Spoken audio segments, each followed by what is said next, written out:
आप सभी को मेरा सादर नमस्कार। क्या आप जानते हैं कि हमें बदलते मौसम में क्या करना चाहिए, या क्या आप ये जानते हैं कि बदलते मौसम में अपने आप को सर्दी जुकाम बुखार से कैसे बचा के रखना है?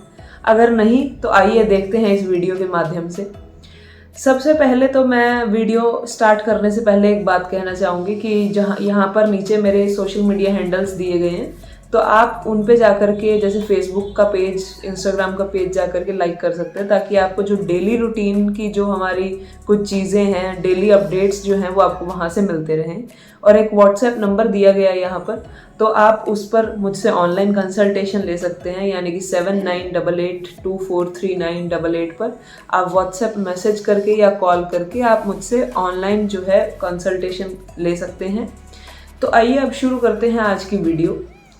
तो हमने अक्सर देखा है कि जैसे मौसम बदलता है, अभी कुछ टाइम पहले हम लोगों ने बात की थी विंटर रेजिम की पिछली वीडियोस में, यानी कि सर्दियों में आपको अपना खान पीन, अपना रहना सहना कैसे रखना चाहिए। और आज इस वीडियो में हम बात करेंगे कि जो अभी नेक्स्ट ऋतु यानी कि नेक्स्ट सीजन आ रहा है, यानी कि वसंत ऋतु, स्प्रिंग सीजन, उसके अंदर आपका खान पीन, रहना खाना सब कैसा होना चाहिए, जिससे कि आप सर्दी से, जुकाम से, बुखार से और अन्य व्याधियों से यानी कि बीमारियों से बचे रहें। साथ ही साथ में हम ये भी आज इस वीडियो में जानेंगे कि जब दो ऋतु चेंज हो रही होती हैं, जैसे एक ऋतु से निकल के दूसरी ऋतु में जाते हैं हम, तो इसको ऋतु संधि कहते हैं। तो इसमें आपको कैसे रहना चाहिए और क्या फॉलो करना चाहिए, तो आइए शुरू करते हैं। सबसे पहले हम बात करेंगे ऋतु संधि के बारे में। ऋतु संधि यानी कि संधि का मतलब होता है जोड़ना। हम सब ने स्कूल में पढ़ा है कि संधि का मतलब जोड़ना होता है। तो जब पिछली ऋतु खत्म होने वाली होती है और अगली ऋतु जुड़ रही होती है, शुरू हो रही होती है, उसको हम ऋतु संधि कहते हैं। तो पिछली ऋतु के 7 दिन और अगली ऋतु के 7 दिन जब साथ में जुड़ते हैं तो उसको ऋतु संधि कहते हैं। ये 14 से 15 दिन बहुत क्रूशियल टाइम होता है अपनी हेल्थ का ध्यान रखने के लिए। तो अभी जो हमारी वसंत ऋतु है वो 19 मार्च से शुरू होने जा रही है। तो उससे पहले का जो एक हफ्ता है और 19 मार्च से लेकर के आगे 1 वीक यानी कि एक सप्ताह यानी कि एक हफ्ता जो है वो बहुत क्रूशियल टाइम है अपनी हेल्थ का ध्यान रखने के लिए। बहुत ही कहते हैं ना, महत्वपूर्ण समय है अपने स्वास्थ्य का ध्यान रखने के लिए। तो उसके अंदर आपको क्या करना है कि जो पिछली ऋतु, जो हमारी हेमंत ऋतुचर्या है यानी कि विंटर रेजिम है, उसको आपको धीरे धीरे छोड़ते रहना है और नई ऋतु जो है वसंत ऋतु, उसको अपनाना है धीरे धीरे। तो अब क्या होता है कि जब हम, जैसे मैंने पिछली वीडियो में बताया था कि जो हमारी हेमंत ऋतु होती है उसके अंदर हमारा बल जो होता है वो बहुत ज़्यादा होता है, यानी कि हमारी जो स्ट्रेंथ है वो बड़ी होती है उस टाइम में। और साथ ही साथ में हमारी डाइजेस्टिव फायर भी बहुत अच्छी होती है उस टाइम में, इसलिए हमें भूख ज़्यादा लगती है। आप लोग ऑब्जर्व कर रहे होंगे कि जब से अभी जैसे वसंत पंचमी गई है तो हमारे यहाँ कहा जाता है कि आया वसंत पाला उड़ंत, यानी कि जब वसंत पंचमी आ जाती है तो उसके बाद में ग्रेजुअली धीरे धीरे ठंड कम होनी स्टार्ट हो जाती है। तो आप देख रहे होंगे कि पहले आपको भूख बहुत ज़्यादा लगती थी और अभी जो भूख है वो थोड़ी कम, मतलब नॉर्मल हो गई है। और जैसे जैसे गर्मियाँ आती जाएंगी आपको भूख और कम लगने लगेगी और लेथार्जीनेस, थकान जल्दी होगी। तो ये एक समय का प्रभाव है हमारी बॉडीज़ पर, हमें उसके अकॉर्डिंग ही अपनी जो ऋतुचर्या है वो रखनी चाहिए।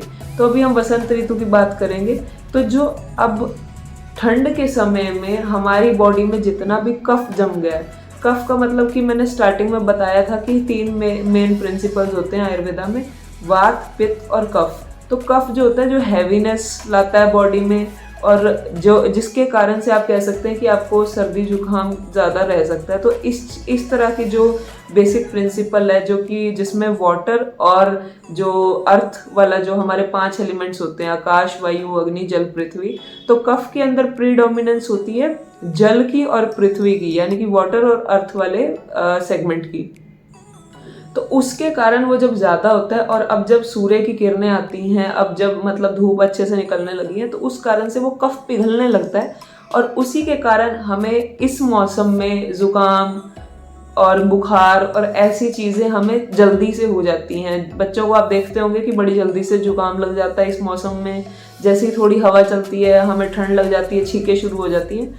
तो ये सब समय का प्रभाव है। और साथ ही साथ में हमारी जो जठराग्नि है यानी कि डाइजेस्टिव फायर है वो भी कम होनी शुरू हो जाती है, यानी कि हमारी जो भूख है वो कम हो जाती है, पाचन जो है वो थोड़ा स्लो प्रोसेस में हो जाता है, डाइजेशन स्लो प्रोसेस में चला जाता है।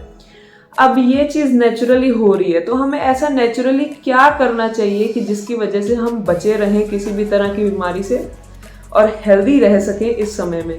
तो वो अब हम बात करते हैं। तो सबसे पहले तो आपको इस समय में अपने खाने पीने का ध्यान रखना चाहिए।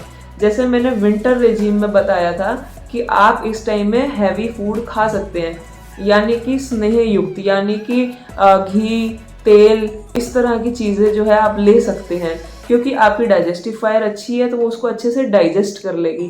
पर अभी डाइजेस्टिव फायर थोड़ी सी कम होनी शुरू हो गई है, तो हमें उसके अकॉर्डिंग भोजन जो है, खाना जो है वो हमें थोड़ा सा लघु यानी कि जल्दी पच जाने वाला और रूक्ष रखना है, यानी कि कम घी तेल वाला।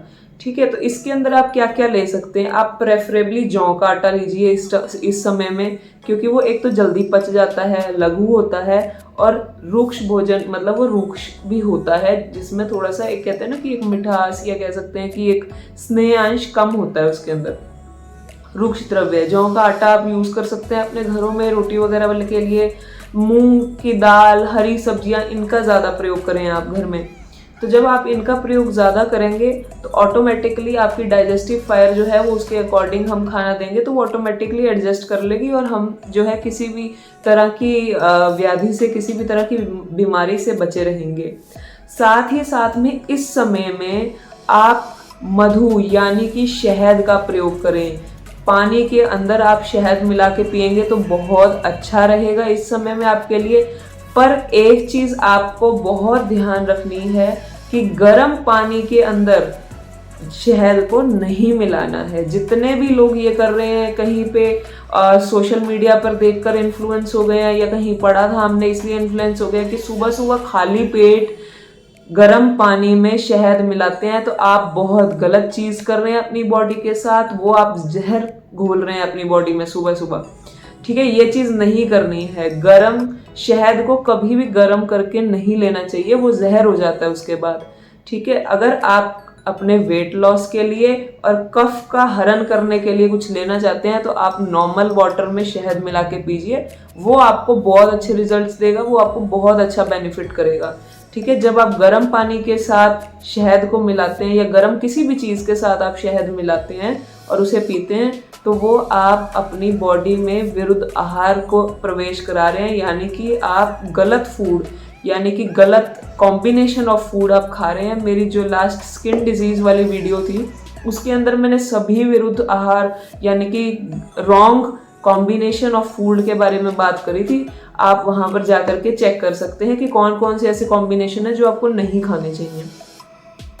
साथ ही साथ में आप इस समय में, यानी कि हमारा जैसा मैंने बताया कि कफ बढ़ रहा है, तो आप इस समय में क्या कर सकते हैं कि आप अदरक का पानी, यानी कि पानी में थोड़ा सा छोटा सा 1 इंच अदरक या सौंठ, मतलब छोटा सा पीस आप पानी में उबाल करके ले सकते हैं।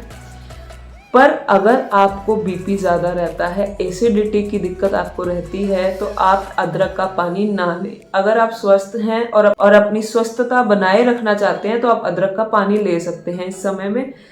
तो अब बात करेंगे हम कि आपको क्या नहीं खाना है इस समय में।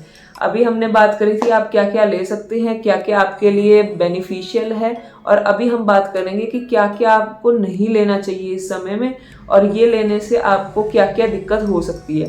तो इस समय में आपको हैवी टू डाइजेस्ट फूड नहीं लेना है, यानी कि भारी, यानी कि गुरु ऐसी चीज़ें नहीं लेनी है। शीतल द्रव्य यानी कि ठंडे पदार्थ जो हैं वो आपको नहीं लेने हैं, जैसे आइसक्रीम। अभी हमें ऐसा लगता है कि एकदम से गर्मी लगने लगती है तो हम क्या सोचते हैं कि हम आइसक्रीम खा लेते हैं, कुछ ठंडा पी लेते हैं। तो आपको ये चीज़ें नहीं करनी है। अगर आप ये चीज़ें करेंगे, भारी चीज़ें यानी कि माश की दाल, यानी कि उड़द की दाल, इस तरह की चीज़ें आप अगर लेंगे इस मौसम में, तो वो आपके कफ को और बढ़ा देंगी और आपको जुकाम जैसी, सर्दी जैसी, आपका मतलब पेट फूल जाना और ये सब दिक्कतें आपको इस मौसम में रहेंगी ही रहेंगी, और आगे वो फिर फर्दर और डिजीज़ को कॉज कर सकती हैं। तो इसलिए आप ये चीज़ें ना करें। घी का प्रयोग बहुत ज़्यादा मात्रा में ना करें, एक लिमिटेड क्वांटिटी में करें। सर्दियों में हमने आपको कहा था कि आप अधिक मात्रा में घी ले सकते हैं, क्योंकि उस टाइम में जठराग्नि का बल जो है वो अच्छा था। अभी आपको बहुत घी तेल वाली चीज़ें नहीं लेनी है। खट्टी चीज़ें नहीं खानी है, बहुत मीठी कोई मिठाई वगैरह अभी बहुत ज़्यादा नहीं खानी है। ऐसी चीज़ें आपको नहीं लेनी है इस मौसम में। और सबसे इम्पॉर्टेंट बात, अब जो बात हम करेंगे कि आपको क्या क्या विहार नहीं करना चाहिए, मतलब अभी हमने आहार की बात करी थी, क्या क्या आपको नहीं खाना चाहिए, और अब हम बात करेंगे विहार की कि आपको अपने डेली रूटीन में क्या क्या नहीं करना चाहिए। सबसे पहले तो आप दिन में ना सोएं। अगर किसी को हैबिट है दिन में सोने की, सबसे पहले तो आपको किसी भी ऋतु में दिन में नहीं सोना चाहिए एक्सेप्ट ग्रीष्म ऋतु, यानी कि गर्मियों में आप दिन में सो सकते हैं। उसके अलावा किसी ऋतु में आपको दिन में सोना अलाउड नहीं है, क्योंकि वो कफ बढ़ाता है और कफ आपको बहुत सारी डिजीज जो है वो कॉज कर सकती हैं। तो आपको दिन में नहीं सोना है फर्स्ट ऑफ ऑल, ठीक है। बहुत ज़्यादा देर तक आपको आराम नहीं करना है। यानी कि अब बात करते हैं कि आपको क्या क्या करना चाहिए। आप एक्सरसाइज डेली करें, सुबह उठ के एक्सरसाइज थोड़ी देर ज़रूर करें, चाहे 15 से 20 मिनट करें, चाहे आप प्रॉपर वॉक करके आएँ, कुछ भी मतलब फिजिकल एक्टिविटी आपकी बॉडी की होनी ही चाहिए।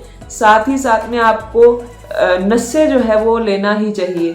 जैसे मेरी एक वीडियो पहले भी है नस्से के ऊपर, उसका लिंक मैंने डिस्क्रिप्शन में भी डाला है, और दिनचर्या का लिंक जो है वो भी डिस्क्रिप्शन में डाला है। आप उसके अकॉर्डिंग देख सकते हैं कि आपको पूरे दिन में स्टार्टिंग आपको कैसी करनी चाहिए। तो आप उसके अकॉर्डिंग नस्से भी करें, साथ ही साथ में आप व्यायाम यानी कि आप एक्सरसाइज ज़रूर करें, ठीक है। और साथ ही साथ में उबटन भी मैंने दिनचर्या वाली वीडियो में आपको बताया हुआ है कि आपको किस तरह से उबटन तैयार करना है और किस तरह से आपको उसका लेप करना है, यानी कि किस तरह से आपको बॉडी पे लगाना है। तो ये जब चीज़ें आप अपने रेगुलरली इन दिनों में करेंगे तो आपको किसी भी तरह की व्याधि, किसी भी तरह की डिजीज इन दिनों में नहीं होगी। तो आई होप आपको जो वसंत ऋतुचर्या है अच्छे से समझ में आई है, और आप आई गेस आप फॉलो भी करेंगे इसे। अपनी स्वस्थता को बनाए रखने के लिए आप ज़रूर वसंत ऋतुचर्या का पालन करें। और क्योंकि आयुर्वेद हमेशा कहता है कि हम ना केवल सिर्फ रोगी की चिकित्सा करते हैं, बल्कि आयुर्वेद में सबसे पहले आता है कि स्वस्थस्य स्वास्थ्य रक्षणम, यानी कि जो स्वस्थ है उसके स्वास्थ्य को बनाए रखने के लिए पहला विधान आयुर्वेद में है। और रोगी की चिकित्सा तो हम करते ही करते हैं, पर सबसे पहला जो हमारा मोटिव है वो है स्वस्थस्य स्वास्थ्य रक्षणम, यानी कि स्वस्थ आदमी की, स्वस्थ व्यक्ति की स्वास्थ्यता बनाए रखना हमारा मेन मोटिव है। इसी के साथ मैं आपसे विदा लूंगी। Have a nice day, stay happy, stay healthy. Thank you so much.